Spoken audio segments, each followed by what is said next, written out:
Of all prominent American families, few are more popularly associated with tragedy than the Kennedys. Most infamous of these misfortunes are, of course, the 1963 assassination of President John F. Kennedy and that of his brother Robert in 1968. Also well remembered is the death of John F. Kennedy Jr., his wife, and his sister-in-law in a plane crash in 1999. More obscure are the deaths of Kathleen Kick Kennedy in 1948 in a plane crash, and the 1941 lobotomization of Rosemary Kennedy, which left her permanently incapacitated and institutionalized for the rest of her life. But nearly forgotten today is the 1944 death of Joseph P. Kennedy Jr., the eldest Kennedy brother and the family's original hope for reaching the White House. A pilot in the US Navy, Joe Kennedy was killed while taking part in a top-secret wartime project to destroy heavily fortified targets using giant radio-controlled drones packed with explosives. This is the story of Operation Aphrodite. As we previously covered in our videos, Tesla, Hollywood, and inventing the drone, creating the smart bomb, and, well, this probably won't explode, the Second World War saw great advances in the development of unmanned aerial vehicles and guided munitions, what today we would call drones and smart bombs. On the Allied side, the California-based Radio Plane Company manufactured thousands of inexpensive target drones used to train anti-aircraft gunners, while on the Axis side, German engineers produced numerous radio-controlled air-launched bombs like the Fritz X, which in September 1943 became the first guided munition to sink a ship in combat. The Allies also produced a number of radio-guided gravity bombs like the Azon, which was used in limited numbers in Europe and Burma to take out bridges. But the largest and most ambitious Allied drone project was launched in 1944 in response to an unprecedented technological threat. Today's video is brought to you by the wonderful folks over at Squarespace. Now, if you haven't heard of Squarespace before, you've been living under a rock, but I'll tell you anyway, because Squarespace is the all-in-one website platform for entrepreneurs to stand out and succeed online. Look, whether you're just starting out or you are managing a growing brand, Squarespace makes it easy to create a beautiful website, engage with your audience, and sell anything from products to content to time, all in one place, all on your own terms. So let's now dive into why Squarespace might just be the secret sauce to your online presence needs. Imagine this. You've got an amazing idea, but no clue where to start with building a website. Well, Squarespace have their Squarespace Blueprint. This guided design system lets you choose from professionally curated layouts and styling options so you can build a unique online presence tailored to your brand or business. Plus, it's optimized for every device. It'll be discovered faster thanks to their integrated optimized SEO tools. Plus, with Squarespace's Fluid Engine, there's a next-gen website editor that makes customizing your site a breeze with reimagined drag-and-drop technology. So, if you're ready to elevate your online game, head to squarespace.com for a free trial, and when you're ready to launch, head to squarespace.com/brainfood and save 10% off your first purchase of a website or a domain. That's squarespace.com/brainfood for 10% off. Thanks to Squarespace for sponsoring, and now, today's episode. In August 1943, Allied reconnaissance aircraft began spotting a number of strange new structures being built across occupied France, the purpose of which was at first a mystery. These structures fell into three basic types. The first was a low bunker from which projected a long, shallow ramp supported on concrete pillars.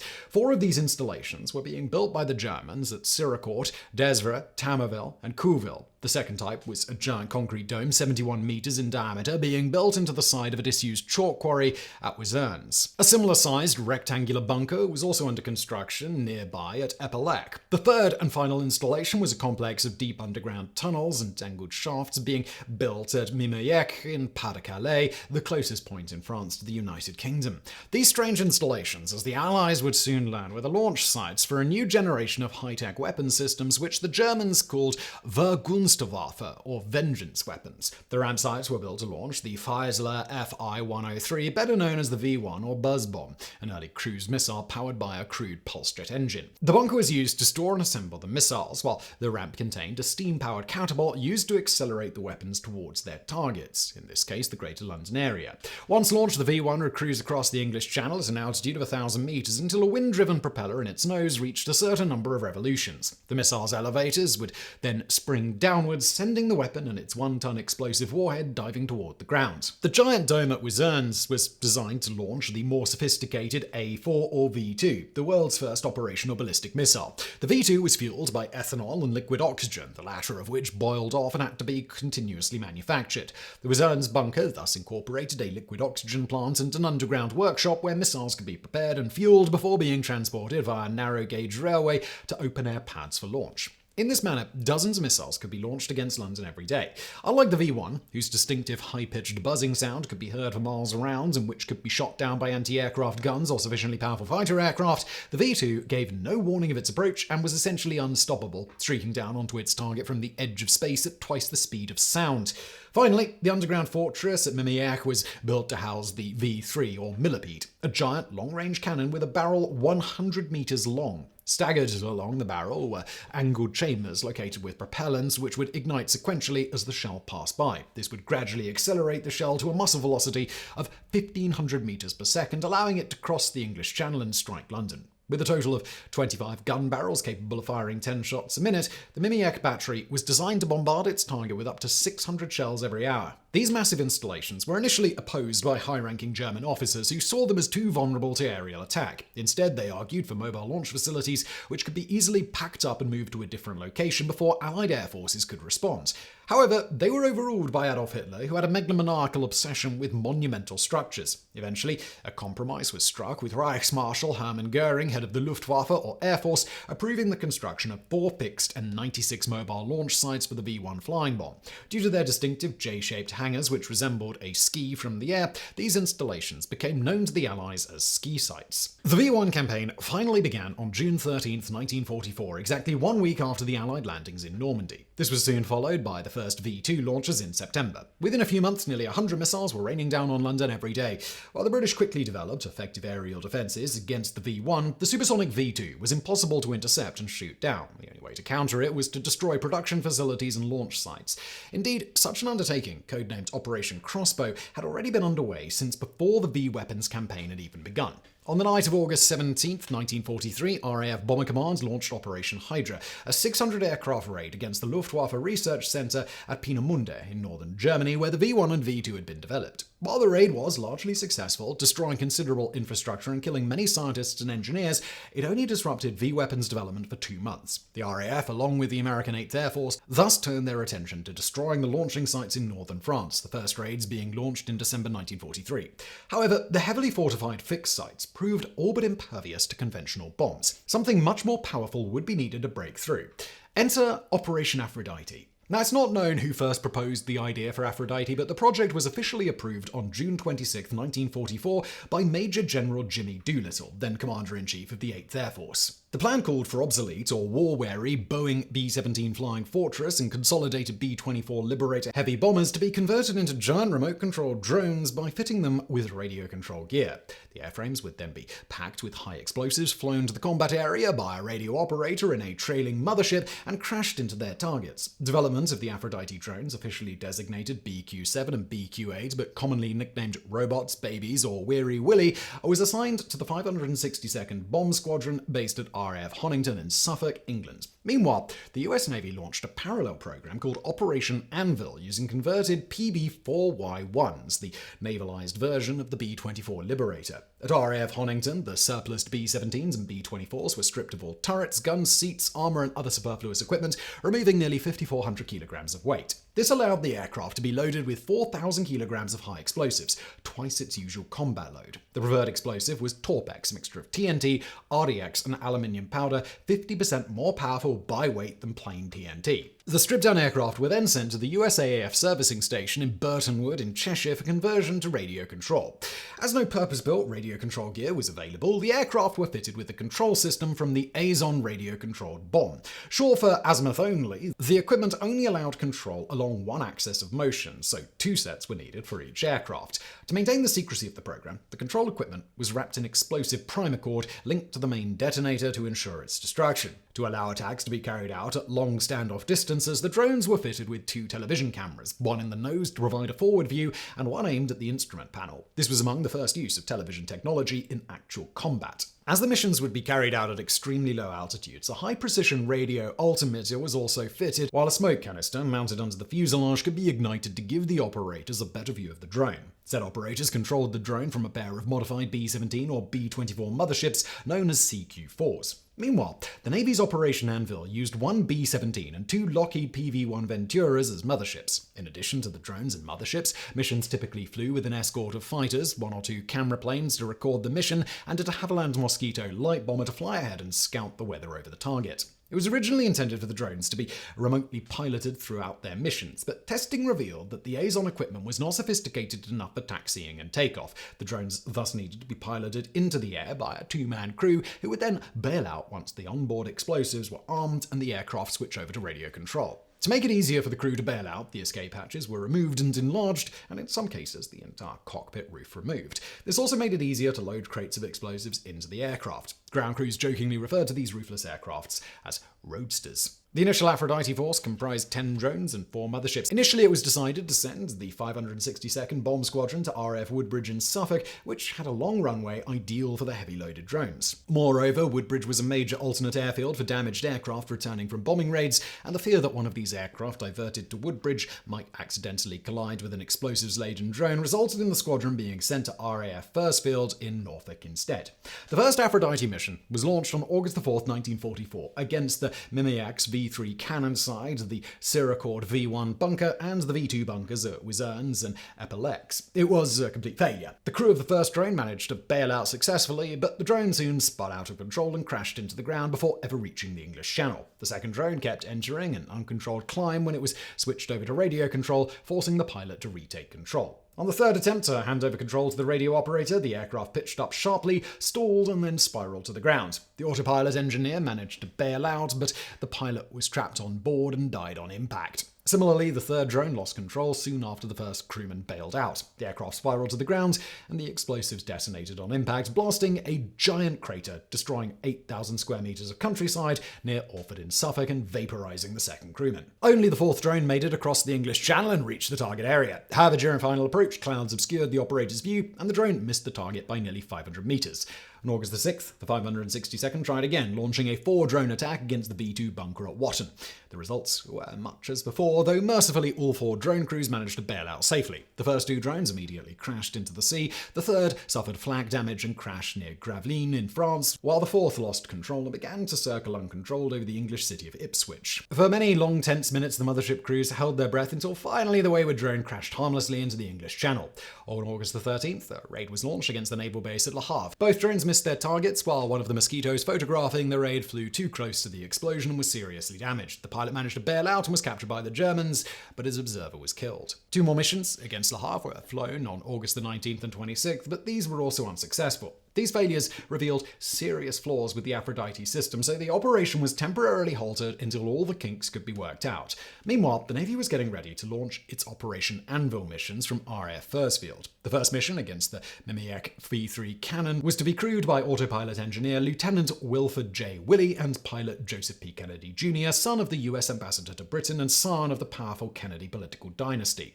After volunteering for the US Navy and completing his flight training in 1942, Kennedy flew Martin Mariner flying boats from Puerto Rico before transferring to the PB-4Y-1 Liberator and joining Squadron VB-110 in Dunkswell, Devon. After safely completing his regular combat tour of 25 missions, Kennedy, ever the Patriot, volunteered to fly 10 more, somehow convincing his entire crew to stay with him. Then, just prior to what would have been his 40th and final mission, Kennedy learns of a top-secret assignment involving low-level flying and parachuting and immediately signed up. Lieutenant Willey, meanwhile, had joined the Navy in 1933 as an able seaman and worked his way up through the ranks, eventually qualifying as a PB-4Y-1 pilot and becoming an expert in radio control systems. Indeed, it was Willey who designed much of the control equipment for the BQ-8 drone.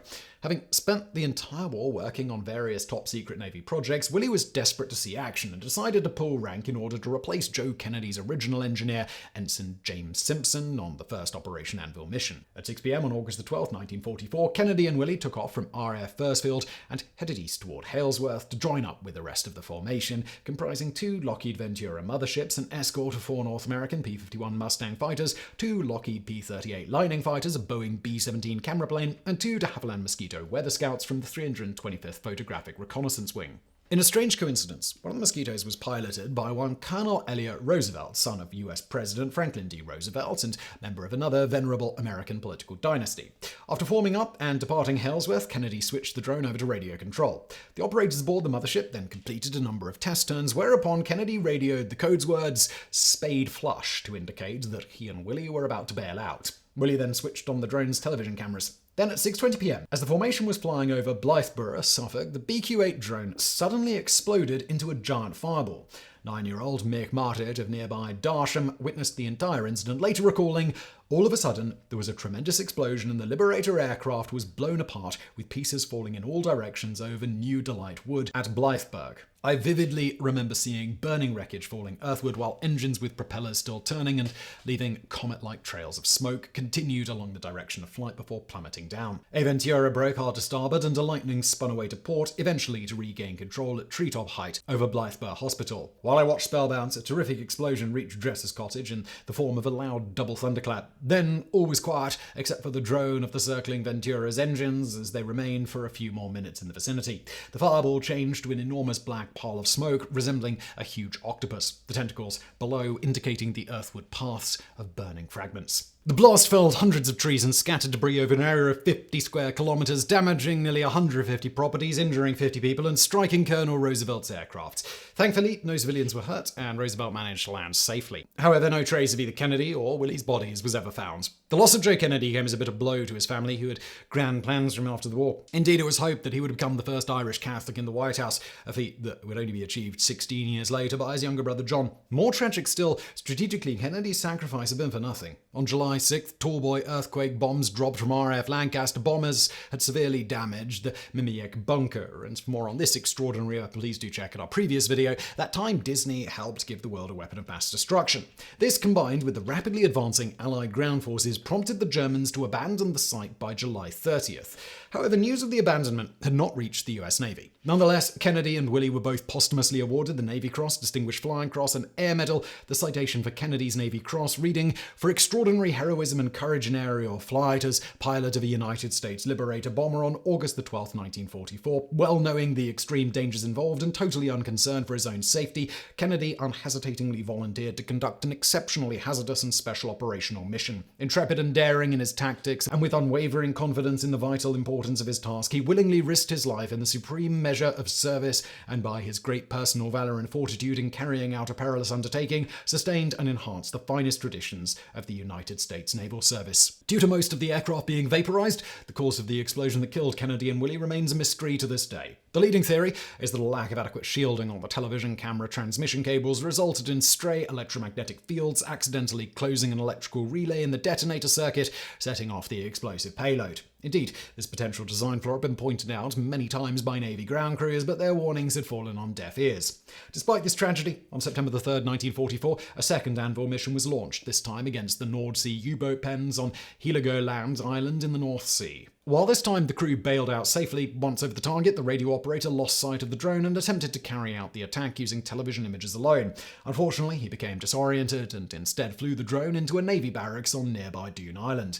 This incident convinced the Navy that the entire concept was untenable, and Operation Anvil was soon cancelled. Meanwhile, the Air Force continued to press forward with Operation Aphrodite. Once it was realized that the original double Azon control system used by the Aphrodite drones was simply not up to the task, it was replaced by a more sophisticated control system codenamed Castor, which required just one receiver, transmitter, and operator. The drones were also fitted with a modified version of the Eureka Rebecca radio navigation system commonly used to drop men and supplies to European resistance groups. This allowed the drones to automatically home in on their motherships, preventing them from accidentally wandering out of radio command range. Finally, the attack profile was changed. Previously, the drones had flown at an altitude of 600 meters, making them very vulnerable to German anti-aircraft fire. Consequently, a radio-controlled throttle was added to allow the drone to be flown at 3,000 meters before dropping down for the attack run. Aphrodite missions resumed in mid-September 1944. By this time, the US Army Air Force had concluded that the drones were of marginal utility against hardened targets like V-weapons bunkers. Indeed, more conventional British tallboy and Grand Slam bombs had proven far more effective. For the earthquake effect that they were designed to inflict meant that even a near miss could be extraordinarily destructive. Furthermore, by September 1944, Allied ground forces had overrun all the fixed V-weapon sites in France. All subsequent launches would be carried out by mobile units, thus the USAAF ordered that all further Aphrodite missions be directed against industrial targets inside Germany. The first Castor-equipped Aphrodite mission was launched on September 11th, 1944, against the Heligoland U-boat pens. Tragedy struck almost immediately when the drone pilot bailed out and his parachute failed to open. He was killed instantly. The drone, meanwhile, made it all the way to Heligoland, but was struck by flak and crashed 100 meters short of the target. 2 days later, another mission was launched against an oil refinery in Hemmingstedt. 3 drones malfunctioned and crashed into the English Channel, while the 4th crashed short of the target due to the operator becoming disoriented. However, the enormous blast inflicted enough damage and casualties for the mission to be declared a minor success. 2 more missions were flown against Heligoland on October the 15th and 30th, but due to poor visibility, enemy flak, radio control issues, and other difficulties, neither achieved any success. Indeed, one operator grew so frustrated with his malfunctioning drone that he pointed it in the general direction of Berlin and let it go. Amazingly, it actually ended up coming down near its target, inflicting extensive damage and casualties. Meanwhile, another drone crash-landed without exploding and was only lightly damaged, giving German intelligence an opportunity to inspect the radio control system. The final 2 Aphrodite missions took place on December the 5th, 1944 and January the 20th, 1945, targeting the Hereford Marshalling Yard and the Oldenburg Power Station, respectively. Cloud cover over Hereford forced the crew to divert to Haudorf, but as so many times before, poor visibility through the television cameras caused the drones to fall short of their targets. Meanwhile, the 2 drones bound for Oldenburg were shot down by flak before they ever reached the target. Unimpressed by these failures, on January the 27th, General Carl Spaatz, Commander-in-Chief of the United States Strategic Air Forces in Europe, sent General Doolittle an urgent message. Aphrodite babies must not be launched against the enemy until further orders. Those further orders never came. Though American and British planners debated launching further drone strikes against Germany's industrial heartland in the Ruhr Valley, the imminent end of the war led to these plans being abandoned, and Operation Aphrodite was officially cancelled on April the 27th, 1945. In the end, both Operation Aphrodite and Anvil proved dismal failures. Of the 25 converted bombers launched over 14 missions between August 1944 and January 1945, only one came anywhere close to striking its target. While outwardly simple in concept, the technology of the day was simply not up to the task. After the war, plans were made to convert more advanced B-17G models into similar explosive drones called MB-17Gs, but by this time, technology had advanced sufficiently that the concept had become obsolete and no MB-17Gs were ever built. Yet despite their failures, Aphrodite and Anvil were nonetheless important first steps in the development of guided munitions, weapons which have become the cornerstone of modern warfare. As they say, you have to start somewhere.